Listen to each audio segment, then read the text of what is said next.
जय माँ इंद्राक्षी जय अम्बे। इंद्राक्षी धाम में दर्शकों आप सभी का हम हार्दिक स्वागत करते हैं। आज के दिन जिन जातकों का जन्मदिवस है, मैरिज एनिवर्सरी है, उन सभी को हमारी तरफ से बहुत बहुत शुभकामनाएं। आइए इस अंक में हम बात करते हैं गुप्त नवरात्र की। आषाढ़ का महीना है। आषाढ़ माह में गुप्त नवरात्र आते हैं। एक आते हैं माघ के महीने में, एक चैत्र में आते हैं और एक आते हैं आश्विन के महीने में, असोज के महीने में, जिन्हें हम शारदीय नवरात्र कह करके पुकारते हैं। तो ये आषाढ़ मास के जो गुप्त नवरात्र हैं, अपना एक विशेष महत्व रखते हैं। साधकों की अनेकों प्रकार की कामनाएं पूर्ण होती हैं। जगत जननी जगदम्बा की सेवा करना, पूजा करने का एक बहुत ही सुंदर सुअवसर हम सबको प्राप्त होता है। पहले आज का हम पंचांग बताएं, फिर आगे की चर्चा करते हैं। आज है 19 जून सन 2025, दिन बृहस्पतिवार, संवत 2082। आषाढ़ मास कृष्ण पक्ष, तिथि आज अष्टमी है। आज से एक सप्ताह के बाद नवरात्र प्रारंभ हो जाएंगे। नक्षत्र उत्तरा भाद्रपद, राहु काल 1:30 से 3, दिशा शूल दक्षिण दिशा। 26 जून का प्रथम गुप्त नवरात्र है, अर्थात 26 जून से नवरात्र प्रारंभ हो रहे हैं। एक संवत्सर में, एक वर्ष में 4 नवरात्र होते हैं। 2 गुप्त नवरात्र होते हैं और 2 हमारे जो ज़्यादातर किए जाते हैं मुख्य नवरात्र होते हैं, चैत्र के और असोज के। लेकिन ये गुप्त नवरात्र भी गुप्त सिद्धियों को प्रदान करने वाले होते हैं। जितनी हम भगवती जगत जननी की इन नवरात्रों में पूजा उपासना कर लें, उतना ही हमें सुंदर फल प्राप्त होता है। इसी के साथ साथ आप कोई गायत्री लघु अनुष्ठान करना चाहते हैं, गणपति का अनुष्ठान करना चाहते हैं, या कोई सूर्य मंत्र का अनुष्ठान करना चाहते हैं, किसी भी तरह का कोई यदि आप अनुष्ठान कर सकते हैं, तो इन 9 दिनों में आप ये नवरात्रों में अपना अनुष्ठान भी कर सकते हैं।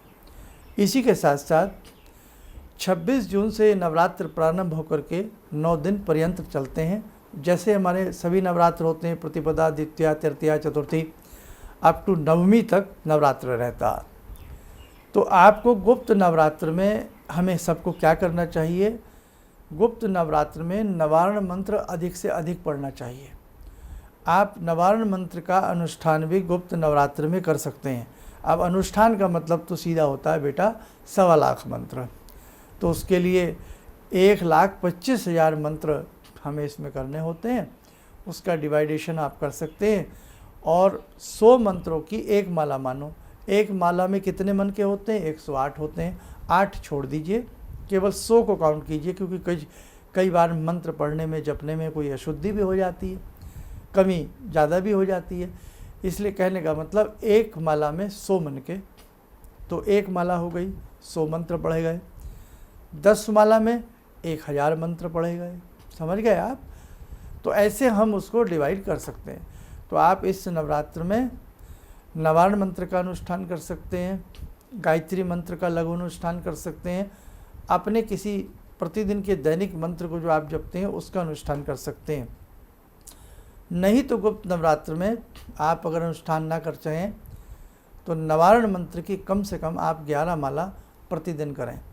और एक होता है महानवारण मंत्र।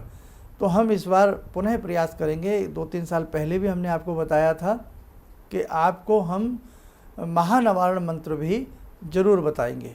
इसके लिए हम 1-2 दिन में एक विशेषांक बना देंगे, आपका गुप्त नवरात्र विशेषांक। आज तो केवल हम इसमें जानकारी मात्र आपको दे रहे हैं। गुप्त नवरात्र विशेषांक बना देंगे 2-3 दिन पहले, आप उसके हिसाब से भी अपनी साधना कर सकते हैं। अब एक चीज़ और ध्यान रखें, इन 9 दिनों में भी साफ शुद्ध रहने का हम प्रयास करें। बिल्कुल स्वच्छ रहें, शुद्ध रहें। हम जो अभक्ष्य पदार्थ हम बहुत लोग खाते हैं, क्या करें, तो बिल्कुल आप उन्हें प्रयोग में न लाएं। और इसी के साथ साथ ब्रह्मचर्य का आप लोग पालन करें। और जितना तन मन शुद्ध हमारा रहेगा, उतनी ही जगत जननी की साधना हमसे सुंदर से हो पाएगी। और बेटा, ये जो नवरात्र होते हैं, चाहे गुप्त नवरात्र हो या मुख्य नवरात्र हो, ये एक ऐसी नवरात्रियाँ होती हैं, 9 दिन ऐसे होते हैं जो जगत जननी जगदम्बा साधकों के घर में विचरण करती हैं। जैसे दीपावली की रात्रि में महालक्ष्मी विचरण करती हैं और जहाँ मन आता है वहाँ वो स्थिर वास करती हैं। भगवती एक स्वरूप में नहीं है, असंख्य स्वरूपों में भगवती के स्वरूप हैं।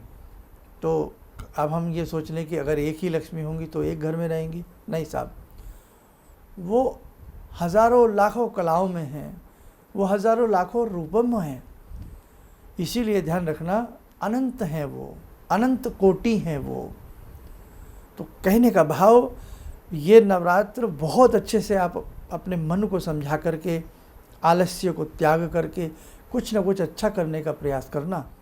आप देख रहे हैं विश्व में किस प्रकार की हलचलें हैं, किस प्रकार के दुख हैं, किस प्रकार की यातनाएं हैं, किस प्रकार की बातें घट रही हैं, युद्ध, कहीं विमान की दुर्घटनाएं, बहुत सारी ऐसी चीज़ें हैं। और आगे आने वाला समय आपको हमने पहले कई चीज़ों में बताया ही है। इसलिए बेटे, ईश्वर से डर करके हम कोई ऐसा काम ना करें, सदैव ईश्वर से डर करके रहें। अच्छा बुरा करते समय हम 100 बार सोचें कि हमसे बुरा ना हो, हमसे अच्छा ही हो। श्रेष्ठ कर्मों की तरफ हम सदैव अग्रसर रहें। हम जब जब हमें साधु संतों का सानिध्य प्राप्त हो, हम भरसक उनका सानिध्य लेने का प्रयास करें। तो ध्यान रखना, 26 जून का प्रथम गुप्त नवरात्र है सन 2025 का गुप्त नवरात्र। तो गुप्त नवरात्रों में हम इस बार आपको एक महानवारण मंत्र बताएंगे, जो अनेकों बार बताया, लेकिन जब आज्ञा से किसी को मंत्र प्रदत्त किया जाता है, मंत्र दिया जाता है, तो वो मंत्र फलीभूत ज़्यादा होता है। तो 1-2 दिन में आपको गुप्त नवरात्र का हम विशेषांक देने वाले हैं। और ये बहुत ही प्यारा समय है अपनी साधनाओं को, अपनी आराधना को बढ़ाने का। माँ जगदम्बा की साधना जितनी आप करेंगे, माँ जितनी जल्दी अपने बच्चे की करुण पुकार को सुनती है ना, और जितनी जल्दी भगवती माँ दुलार बच्चों से करती हैं, उसका कोई सानी नहीं है, उसका कोई तोड़ नहीं है, उसका कोई मुकाबला नहीं है। इसलिए हम माँ को प्रथम पुकारते हैं और माँ हमारी पुकार को सुनती है। वो बात अलग है, हमारा प्रारब्ध कितना कठिन रहा है, कितना ख़राब रहा है, हमारे आज के प्रेजेंट टाइम के कितने ग्रह कमज़ोर कह लें, या हमारे कर्म कमज़ोर कह लें, या हमसे कुछ गलतियाँ कह लें, वो बात अलग है। लेकिन साधना के बल पर हमारे बुरे कर्म कट जाते हैं। साधना की तप से हमारे जो पाप कर्म होते पिघल जाते हैं। साधना के प्रताप से पुण्य का उदय हो जाता है। इसलिए आप ध्यान रखना, बस अच्छे से अपने मन को बनाओ। ये गुप्त नवरात्र में हम आपको महानवारण मंत्र बताएंगे, उसकी विधि बताएंगे, वो आप करने का जरूर प्रयास कीजिएगा। और भगवती जगत जननी की कृपा से आपकी कामनाएं भी अवश्य पूर्ण होंगी। आइए समय और चला आज की ध्यान साधना का, जुड़ते हैं जगत जननी माँ जगदम्बा से। ॐ सिन्दूरारुण विग्रहां त्रिनयनां माणिक्यमौले स्फुरात् स्तारानायकशेखरं स्मितमुखी भापेन वक्षोरुवां पाणिभ्यामलपूर्णरत्नचषकां रत्नोत्परां बिभ्रति सौम्यां रत्नगटस्थरक्तचरणां ध्यायेत्पराम् अम्बिकां खड्गं चक्रगदेषु चापपरिगान् शूलम्बुशुण्डिं शिरा शङ्खं संदधतीं करे स्त्रीनयनां सर्वाङ्गभूषावृतां नीलासमद्युतिमास्य पाददशकां सेवे महाकालिकां यामास्तो स्वपितैर्हरो कमलजो हन्तुं मधुं कैटवं विद्युद्दामसमप्रभां मृगपते स्कन्दस्थितां भीषणां कन्या विहकरवालखेटविलसा धस्ताविरासेवितां हस्तैश्चक्रगदाशिखेट्विशिखां चापं गुणं तर्जनीं विप्राणामलिलात्मिकां शशिधरां दुर्गां त्रिनेत्रां भजे।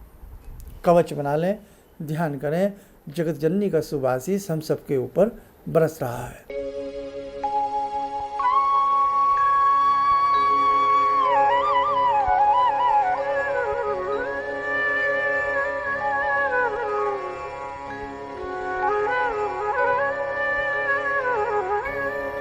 ओम बोलते हुए नेत्र खोलें, सामान्य हो जाए। देखो साधकों, बहुत सारी ऐसी चीज़ें हैं जो समझाने के योग्य होती हैं, बताने के योग्य होती हैं, और आप उन्हें अच्छे से करें।